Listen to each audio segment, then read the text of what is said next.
Bernie really needs a progressive Washington. He can't do it without help. We're here! He's just one man, but he needs all of us. He doesn't have the money, but he's got the people. Yeah!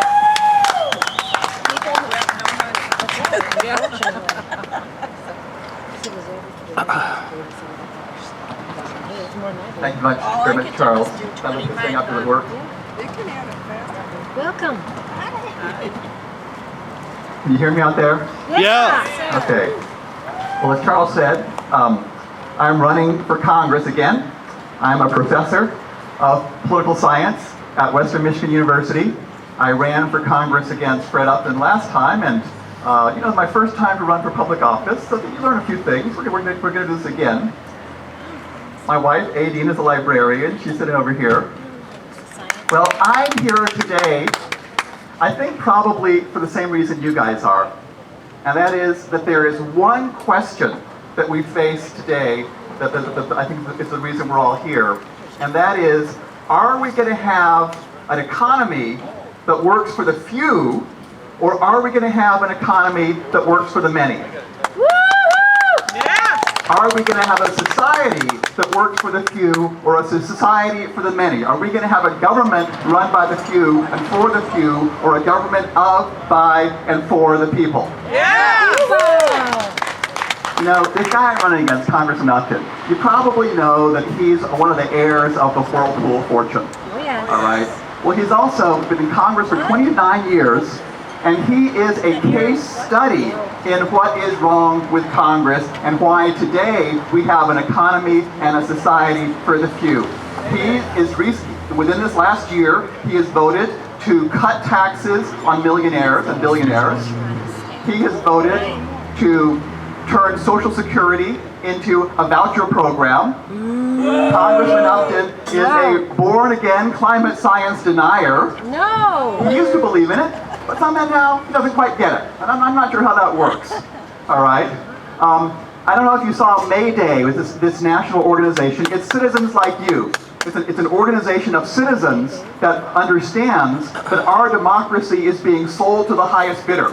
They understand that money in politics is crushing and undermining our democracy. And in the last election, they identified Congressman Upton as one of the most corrupted by big money of all the people in Congress. Oh, no. Yep. And they know that I'm for getting money out of politics, and so they came in and gave us some support last time. You know? But I was also grateful that in my last campaign that I got an endorsement from someone very special, whose ideology and whose work in the Senate I've appreciated for many years. I was endorsed by Bernie Sanders. He gave $1,000 to my campaign last time. No, I appreciate that. I think we're kind of talking the same language here. But I was particularly pleased when I learned that he was running for president, because he has been the only politician, the only one running for president, who is identifying the critical problems we face in our country, in our democracy, and pointing in the direction of what it's going to take to fix them. Yes. We call ourselves a democracy, but we're moving ever more rapidly towards oligarchy, towards rule by the few. And if we don't turn that around, then the future of our democracy is toast. Yep. Now, in our country, we face a lot of very serious challenges. Our federal government, our Congress, has been pretty inept for a long time. There's a lot that they've not been addressing. We absolutely need criminal justice reform. Okay.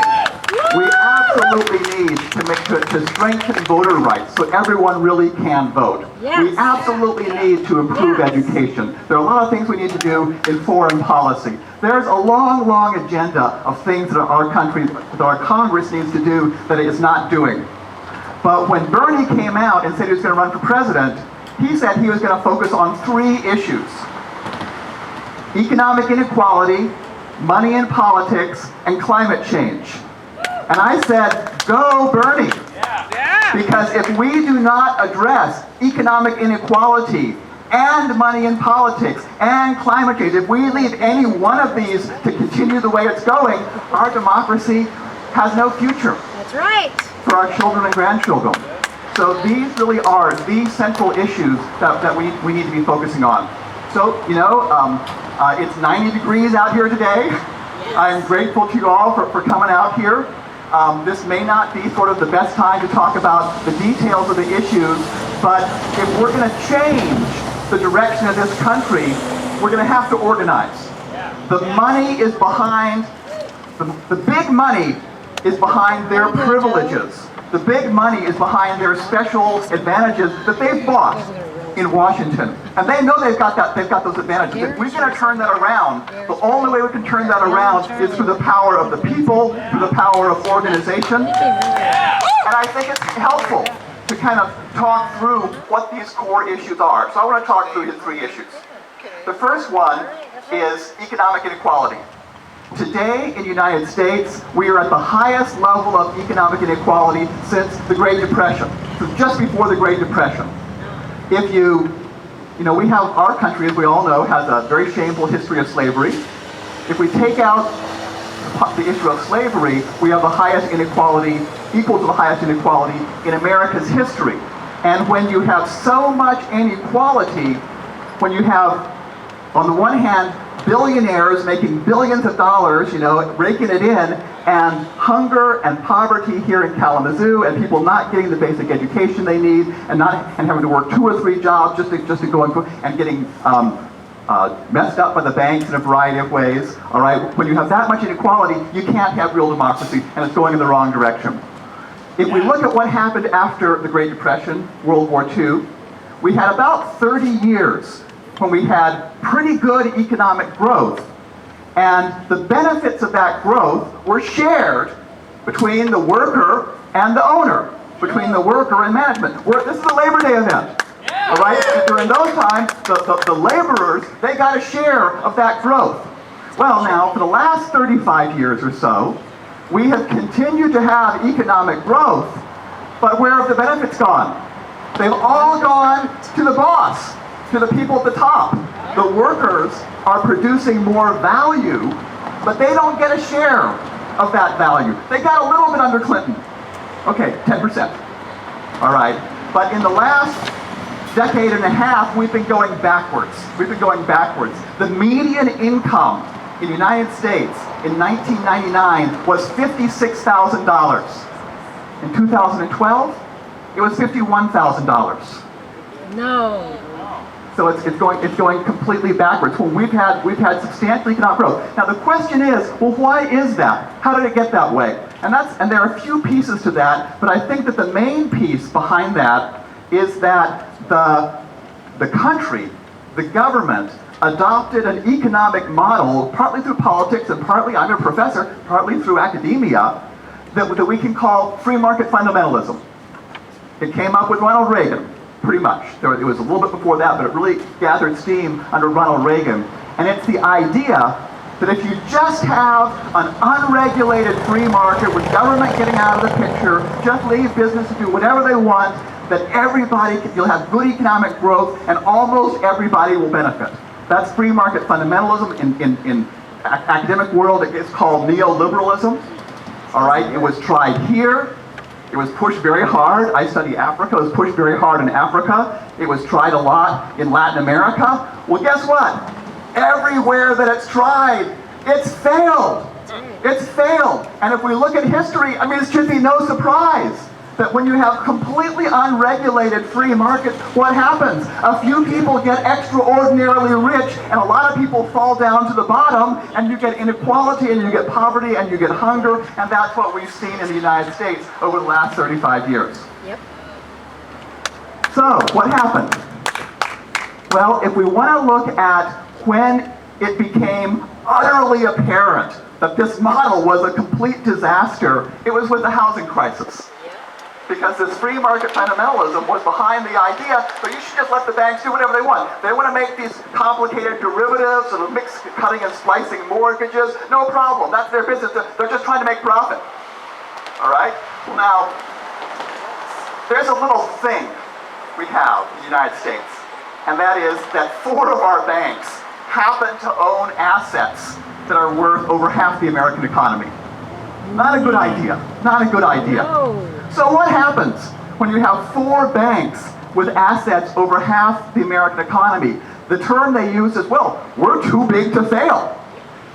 And what does too big to fail mean? It means that when they make dumb decisions and lose and they're going towards bankruptcy, that if they were to go bankrupt, they would crash the economy, so the government steps in and helps them out. Well, they know they were too big to fail. They knew that they had an insurance policy that we were all paying for. And so, when they crashed the economy, what happened? Did the government step forward and say, you know, we now have 12%, we need to put the workers back to work? Is that what the government said? No. No. The government said, oh, we need to protect these banks. They're too big to fail. No. Not cool. Well, guess what we have again today? Today we have 4 banks with assets even larger part of the economy than what it was in 2008. This tells us that we have not learned our lesson.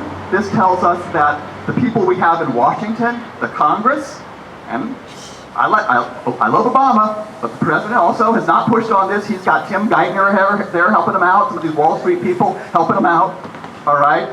He's not stood up to Wall Street the way I would have liked him to, all right? So what we have is we're still holding that insurance policy for all those banks. Well, so we've had 35 years of this free market fundamentalism that hasn't worked anywhere. And what we know is that if you want to build an economy that works for everybody, you've got to actually build that economy. And I'll say a few words about what that involves. But before I go into that, I want to talk about money and politics, because that's Bernie's number 2 issue. And if we want to understand how we got so deep into the hole that we're in, how we've lost so much of our democratic possibility, how we got to be so deep. Yes, it was having the wrong economic ideas, but it was that linked in with the tidal wave of money into politics. All right, just to give you again a few little statistics, a little bit of data to start with. The amount of money spent on the average congressional election in the last 35 years has gone up 500%. So-called independent expenditures. Hey, you want to know one of the groups that came out and spent like, I don't know, $300,000 against me last time? Koch brothers. Hey, if the Koch brothers are coming out against me, I figure I must be doing something right. Yeah. All right? But now we have the Koch brothers coming out and saying, you know, we think we might want to spend, I don't know, 100 million, $1 billion, a lot of money on this presidential election. What right does a billionaire have to use their extraordinary wealth to push our democracy in a particular direction? Democracy is of the people, it's not of the wealthy. We need to take back our democracy. Yes, Paul. The amount of money that's going into politics, let's call it what it is. It's corruption. Yes. It's buying influence. Again, I'm a professor. How much impact does the average citizen have on government policy today? 0. Zip. None. Companies, not all the companies make big contributions, but mostly these big corporations. All right, so these companies that are making these big contributions, how do they compare in terms of their profits with companies and businesses that don't make contributions? Oh my goodness, the companies that make more contributions somehow make more profits. Now think about that one. Are they giving a better product? Are they like serving the needs of the consumer more effectively? No! They're tilting the playing field. They have rewired the economic system with subsidies and tax loopholes and benefits and special provisions to where they're getting all the benefits and we, the workers, are getting a word that I can't say on the radio. Yes, sir! Shafted, thank you, shafted. The workers are getting shafted. The regular people are getting shafted. And the problem is that when you have increasing inequality and increasing money in politics, they reinforce each other. Because the more money goes to the top and the more they can buy the system, the harder it is to restore democracy. And that is why when Bernie says we need to do it now, we need to do it now. Yeah. It's immoral. It's unjust. It is anti-democratic. And it's a competition between the money and the people. Yes. We want Now, the I people. want to talk to you guys. I appreciate it. It's 90 degrees. I appreciate it. You guys must be the real hardcore. Yes. To come out here in 90 degrees. All right? Well, if the people don't organize, if the people don't work between now and November of next year, then the money's going to win. We know that. So just so we know that we're on the right page here. Yes. All right. Well, so part of the problem is we've had the wrong economic model. And part of the problem is, okay, why is this money in politics so bad? It's partly so bad because it means that the big corporations wire the system in their own advantage. But it's also bad because it means the politicians are spending all their time figuring out where they're going to get the money for the next election. So instead of doing your business and my business and the people's business, they're doing the business of the big corporations. So we have a government that's not doing the work of the people, and that's why we need to get money out of politics. Yes. All right? So what happens when you have 30 years of a tidal wave of money into politics and 30 years of free market fundamentalism? What you get is a government that kind of forgot to take care of the economy for the people. You think? And that's what we have today. We have a government that forgot to take care of the people. Right. So what do we need to do? We need to dramatically improve education at every level. All right. Now, I told you, we had a pretty good economy for everybody in the 40s and 50s and 60s, but you don't go backwards. We can't go back to the model of the 40s and 50s and 60s because that's not what's going to work in the 21st century. For the 21st century, a high school diploma just doesn't cut it. We need free community college. Yes. We need free public university. Yes. We need to refinance that student debt. All right, Yes. and make sure that if someone's going into some type of work that the society needs, that they have a way to wipe off that debt. Yes. There's some very basic things like preschool. All right, now we know that kids start learning before they're born, but certainly when they're born, and that good preschool is one of the best investments that we can make. That it pays off 3 to 17 times the cost, and that's just in economic terms, in terms of increased productivity and less juvenile crime in prisons and so on. All right, not to mention the fact that, my goodness, it gives people who need a start in school that solid start. Yes. We know that. Yes. Here in Kalamazoo, we have private foundations, we have private individuals trying to get a few more places into preschool, and they're doing a great job. It should not be the private foundations doing this. It should be our federal government. That's right. Our federal government spends $10 on the military for every $1 they spend on education. No. That represents a profoundly deep misunderstanding of the strategic challenges facing our country. Let me ask you, from the military expenditure from the last 15 years, how much safer are you? None. How much safer are you from the wars in Afghanistan and Iraq? All right? That's not helping us out. Nope. In terms of the military has a good job to protect the people of this country. That's correct. We need to respect and support our veterans. They do a good job. They put their lives on the line. But there have been some bad decisions in Washington. And if they get 10% less, that's not going to hurt our security in this place one iota, and that will allow us to double the money going into education. Then there are some like, my goodness, doesn't it make sense to fix our infrastructure? Has anyone traveled outside the United States, like in the last decade? Did you notice like what the roads are like in other countries? Yeah. Like what the rail is like in other countries? Yeah. The Congress can't even put the money together to fix the roads. I mean, you'd think if they're trying to represent the elite business, they'd at least fix the roads. Yeah. The road's going to save the money, but they can't even do that. All right? We need the roads, we need public transport, we need high-speed internet for everybody, including the rural areas of this district, of the counties of southwest Michigan. All right. But then we also need to rebuild manufacturing. And this is the real problem with this so-called free market fundamentalism, and that is that it leaves the corporations to do whatever they darn well please, and what the corporations, once they get to be big enough, what they darn well please is to make profit, and they don't care where they make the profit. So if they're going to move it to China, or to Germany, or to Mexico, like Whirlpool, Upton's Whirlpool, moving on to Mexico, all right? That's what the corporations are going to do. But The governments in other countries, in Germany and Austria and China and France and Denmark and Sweden, they've figured out that if manufacturing goes away, it might not come back. They've figured out that if their manufacturing is lost, then the base of their productive economy is lost. So their government and their labor, their workers, and their business work together over time to see how we can build manufacturing within our national borders, and our government needs to do that too.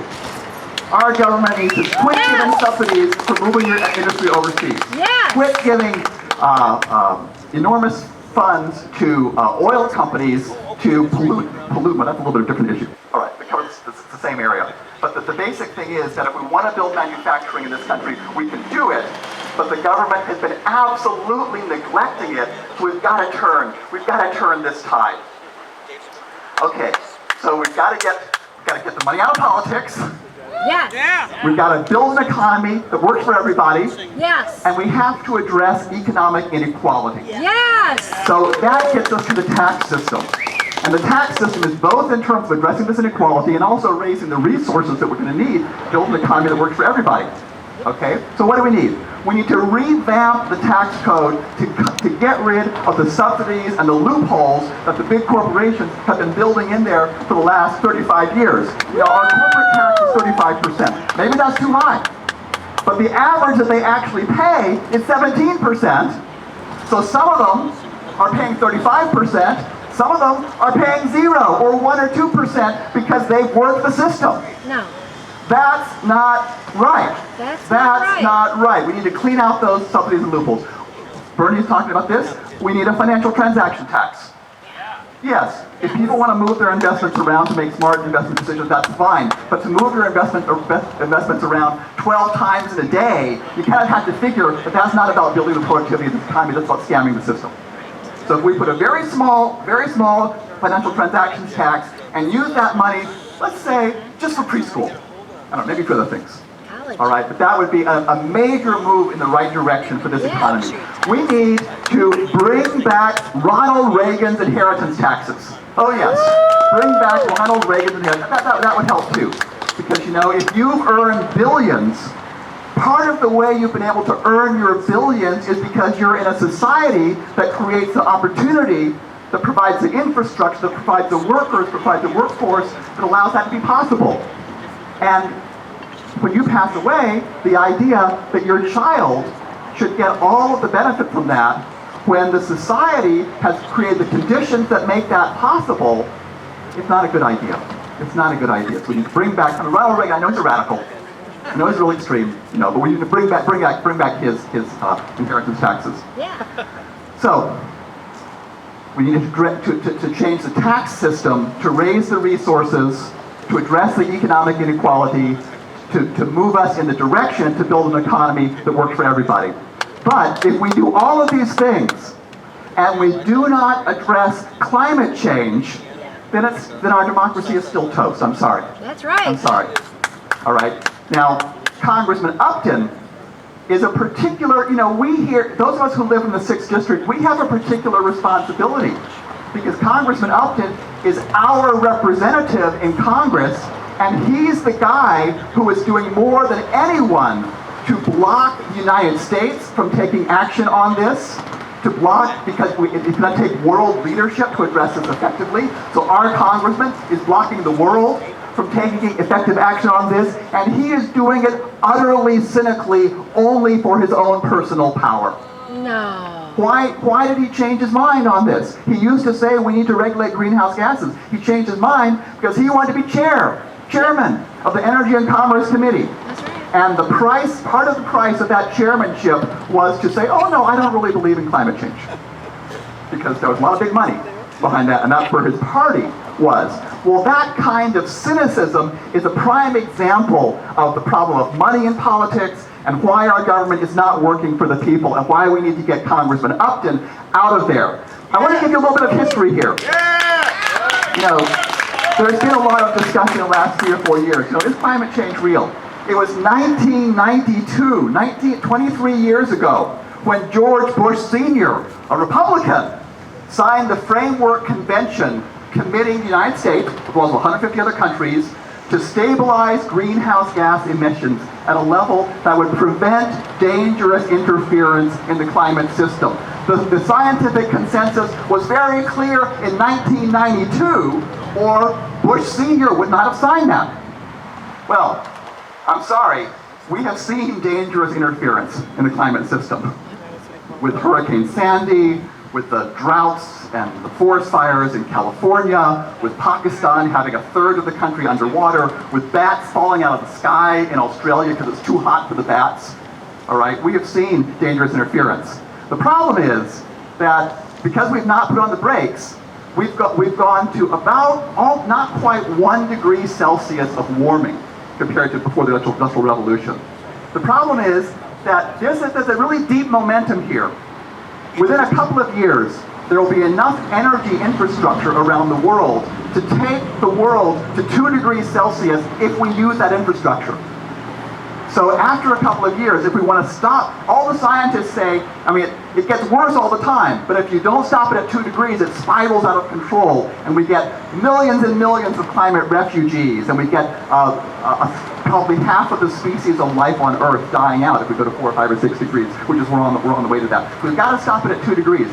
Well, to stop it at 2 degrees, after a couple of years, we'll have to take infrastructure that we and other countries have built and invested and started and take it offline, which is hard to do. Besides that, so far, over 90% of the additional heat in the atmosphere has gone into the oceans. 90% has gone into the oceans as we've been warming the planet. And some of that heat we know is going to come back out into the atmosphere even if we didn't do anything. So we're on a strong momentum sort of train, and we've got to turn that train. Fred Upton knew this was a serious problem. He blocked action, and every day he blocks action, which is for the last 5 years, he's making it harder and more expensive and more difficult for us to turn that train around. He's making it harder to turn that trend. So, you know, we have some friends here working on fracking. Yes, fracking is a very serious challenge. Thank you very much. I'm grateful for you to put this before the voters of Michigan for them to make a decision. But the scientific reality is that the danger of climate change is 1,000 times more dangerous than the danger that we have from fracking. I'm sorry, but that's the reality. And our congressman is the person in our government that's doing the most to block action. And without American leadership, we cannot address this worldwide. So our congressman is blocking world action on climate change, and we need to get him out of there. Let's do a little review. We have the worst economic inequality we've had in the nation's history. We have the highest money in politics we've had in the nation's history. We have environmental problems that are taking us into a possible future that is absolutely devastating. Our congressman is a substantial part of every one of these problems. The only presidential candidate who is articulating both the problem and the direction for the solution is who? Tell me who it is. Who is it? Bernie Sanders! Who is it? Who is it? Bernie! Now, I have a question for you. Is Bernie Sanders, does he have the Koch brothers behind him? Does he have General Electric behind him? Does he have the pharmaceutical business, the corporations behind him? Who does Bernie have behind him? He has us! He has the people. He has $8 on his birthday. All right? Our democracy is in trouble. What's the only way to recover our democracy? There's only one way for the people to take action. It's up to us. Thank you for coming out here in 90 degrees. We are the people. Now is the time. It's time to turn that tide, and let's get to work. Thank you. Oh, excuse me. Little campaign thing here. We have these papers under the green umbrella over there. If you'd be interested in getting on our email list or volunteer list for the Clements for Congress campaign, there's also envelopes for contributions. Please sign up or take whatever you'd like. Thank you.